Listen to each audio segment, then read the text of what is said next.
The trap Mr. has set for me is as simple as it is impossible. Whenever I reach him, he sends me back to the beginning of the maze. It's a loop in time. I go through it only to end up where I started. There's a brutal genius to it. If I die, it's over for me. If I survive, I end up where I started. Sooner or later, the odds will catch up with me. And in the meantime, he gets to toy with me. But that's why I have a chance. He's caught in this pattern just as much as I am. I know where he'll be, and I'm prepared.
There's more to fighting the Taken than just burning away the darkness that protects them. When I'm fighting for my life, I find myself slipping into a state of intense concentration that makes the beam of my flashlight seem more powerful and focused. I used to think it was just my imagination, something brought on by the adrenaline and fear of death. But now I'm not so sure. I've been touched by powers that I can't begin to truly comprehend. And they've left a mark. I'm starting to think this might be a part of it. I've been around for a while now, you know? While you've been indisposed, stuck in the darkness, I've been busy. I operate in the shadows, not always literally, you understand. I'm a little more resilient than those I've taken, but I do my best work in the dark.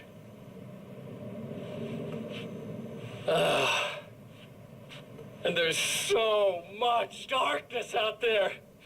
It goes deep. And the things that live in it are vast, big bastards. They don't mind getting a little bit of elbow room. All that chaos and madness, it doesn't really do that much down there. It's like pouring a glass of water into the ocean, right?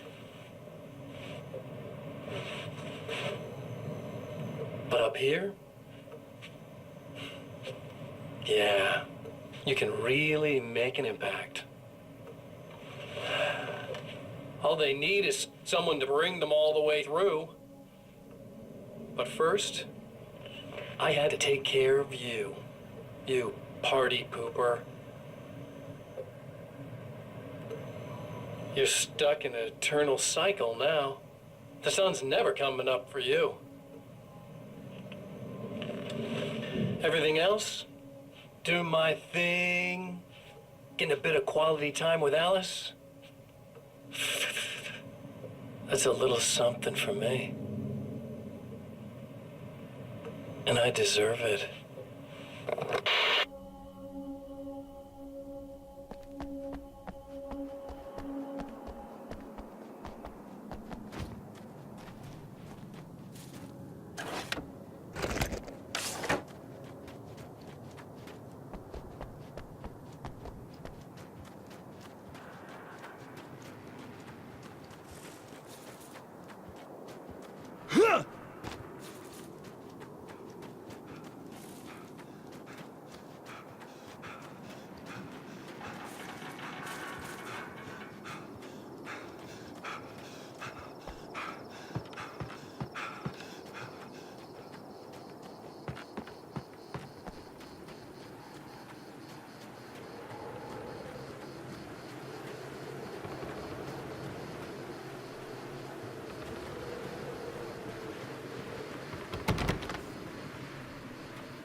I held the film canister in my hands.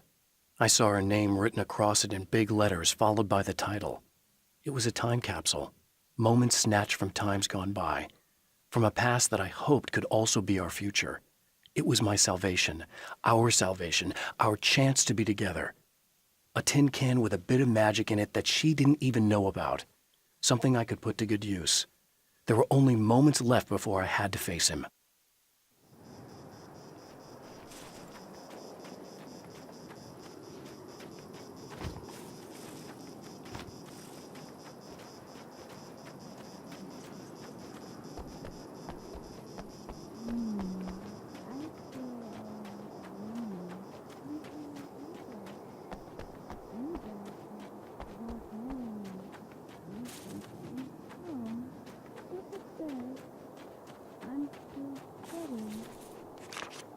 The clothes I wear now I shaped from dreams and memories. It's an old outfit, originally from the 90s. The last time I wore it was when I was still writing and Alice and I took a vacation in the desert before our troubles began. The night before, we'd been at a party, and I had dressed to the nines. On that lazy day, I put on these old clothes, worn and comfortable. Alice made a joke about grunge.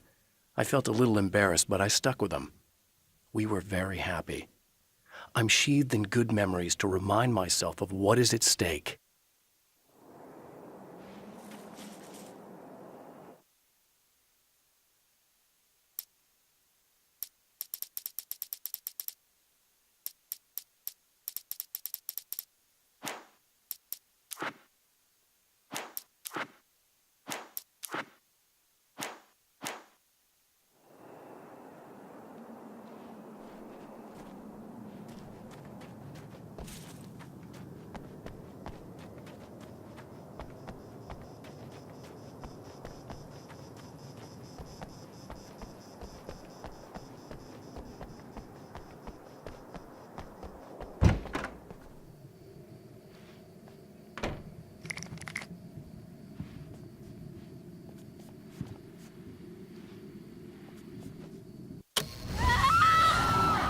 Oh, hey. I'm hoping I can put an end to this now. You'd better. I really don't want that to happen to me again.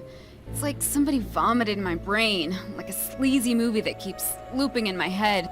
I'll stop this, I swear. You know the part that's really screwed up? If you mess it up, it'll just keep happening forever, right? I don't think I can deal with that. Don't think about that. I don't think of anything but.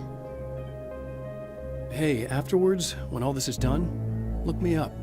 This thing, I can probably help you deal with it. I don't know. It's almost like I'm not even in the same world anymore. Everything's just weird now. Yeah, I know. A lot of that'll pass with time. But being touched by the darkness, it's rough on you. It's a lot to process. And I just don't want you to get completely screwed up by this. Might be a little late for that, to be honest. Yeah, well, there's degrees. At least you're not at a point where you go around picking fights with people over not changing their light bulbs often enough. What? Never mind. All I'm saying is, you're not alone with this. And anyway, you're friends with Alice, so, you know, any friend of hers. Thank you.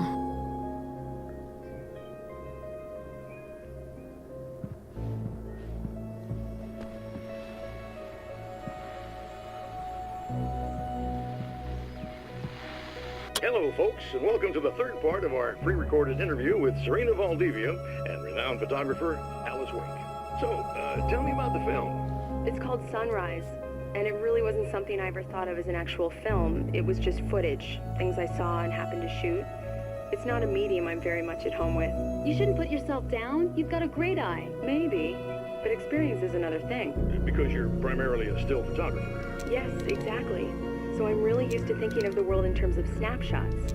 I frame something and try to pick the right moment, and then reveal that moment to people. Moving images are a different story. I'm still learning a lot about it, to be honest. So, this is a new thing for you? Or maybe I'm just a slow learner. But showing it like this is definitely a new step for me. It's a little weird taking something this intimate and showing it to everybody. Not that the material itself is somehow shocking, it's just that those were private moments.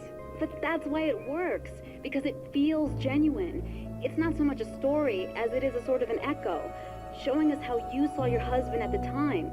It's not really about the sunrise itself or Alan watching it. It's about you two together.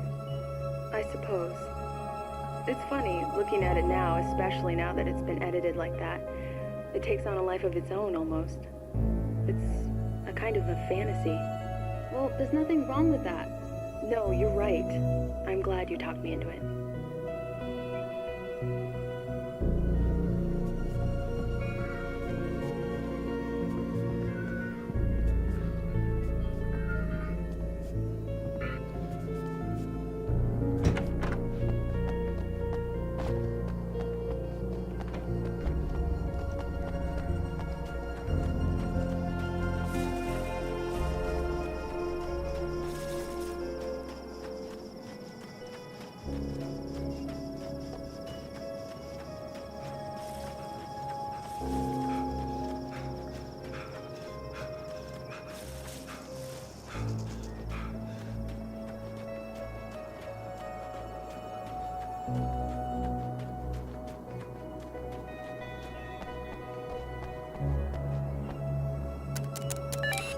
Again, the champion of light enters the final trap.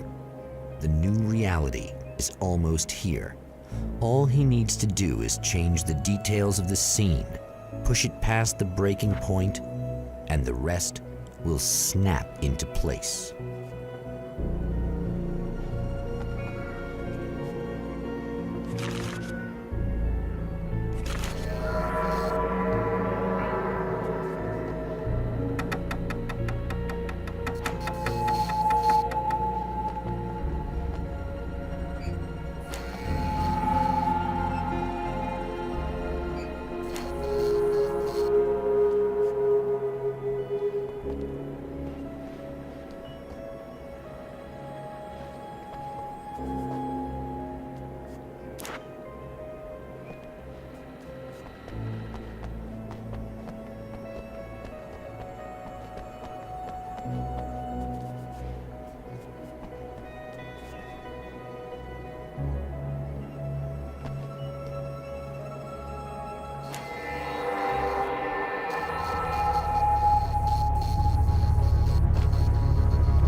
Oh, come on, buddy.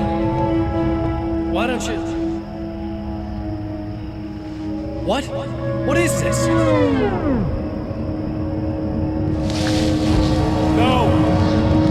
No!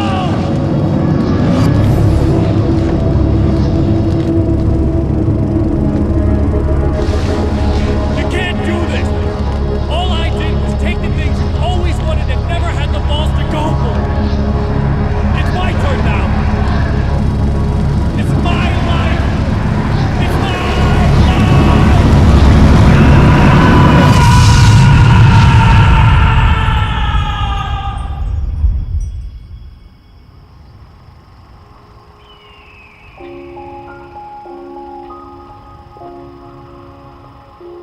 Alan? Is it really you? It's really me. How? I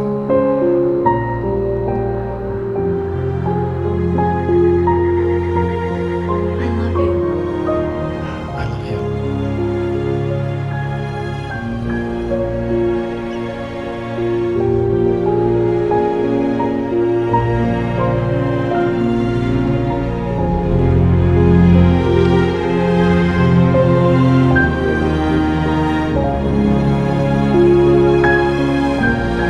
A woman, a man, two lovers, held apart for far too long, enveloped in the light of a glorious dawn. They both feel it. He's home at last.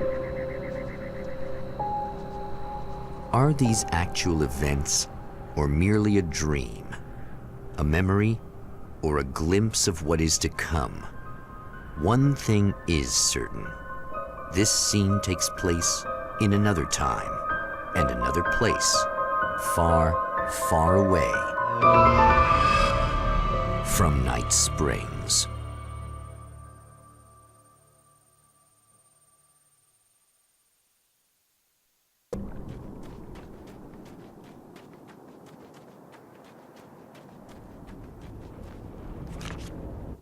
The Anderson brothers should probably have been in a facility somewhere, despite their tendency to escape from such places. It could be argued that they had no business being on tour, considering their condition. Their lives mostly revolved around the laundry list of ailments and their endless quest for liquor. But Barry Wheeler managed them now. And whatever else they might say about Barry, he knew how to make things happen. And honestly, it wasn't like the Andersons were the most difficult clients he ever had.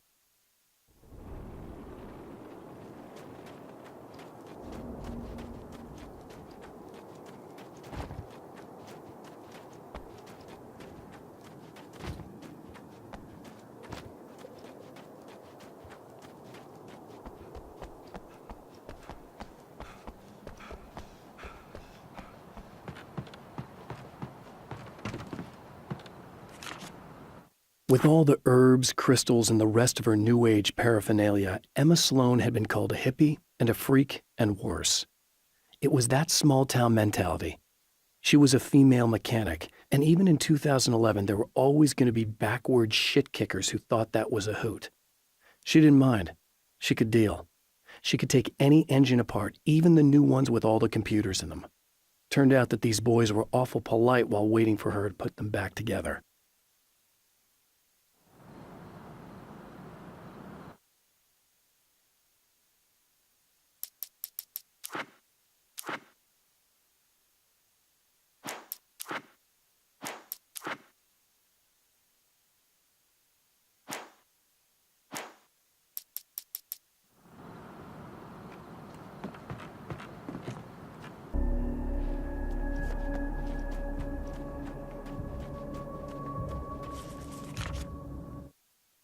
The Taken were always single-minded.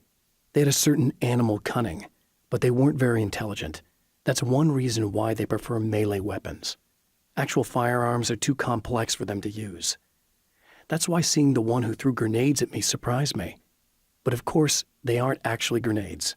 There's no pin to pull, no fuse to set off an explosive, just concentrated darkness.